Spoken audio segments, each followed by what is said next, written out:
ఈ మధ్య పవన్ కళ్యాణ్ గారిని తిడితే పాపులర్ అయిపోతాం, పవన్ కళ్యాణ్ని నోట్ అని ఆగిపోతే సభ్య సమాజం తలదించుకునేలాగా, ఎవరు చూసినా కూడా థూ అనుకునేలాగా మాట్లాడి ఈ రావణ్ అనే వ్యక్తి ఈరోజు ఊచలు లెక్క పెడుతున్నాడు. దగ్గర 100కు పైగా కేసులు పెట్టించుకొని అన్నదమ్ముల్లాగా కలిసినటువంటి దళితులని రెచ్చగొట్టి రామాయణాల మీద, భారతాల మీద ఏదో ఈడే పెద్ద వాల్మీకిలాగా రచించినట్టు మాట్లాడి దుమారం లేపి జైల్లో ఊచలు లెక్క పెడతా కూర్చున్నారు. మీరు చూస్తూనే ఉండండి. కూటమి ప్రభుత్వం ఇలా మాట్లాడే వారిని మాత్రం ఉపేక్షించదు.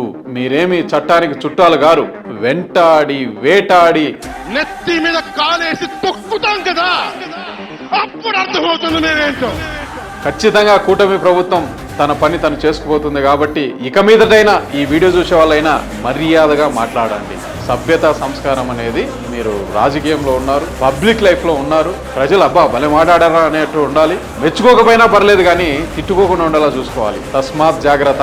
ఎవరైతే లేనిపోని అబండాలు పవన్ కళ్యాణ్ గారి మీద వేస్తారో కూటమి ప్రభుత్వం కంటే ముందు మేము వచ్చి పడతాం. వదిలే సమస్య లేదు ఏ ఒక్కరిని. తస్మాత్ జాగ్రత్త. అర్థాపాతానికి తొక్కకపోతే నా పేరు పవన్ కళ్యాణే కాదు, మా పార్టీ జనసేనే కాదు, మర్చిపోకు.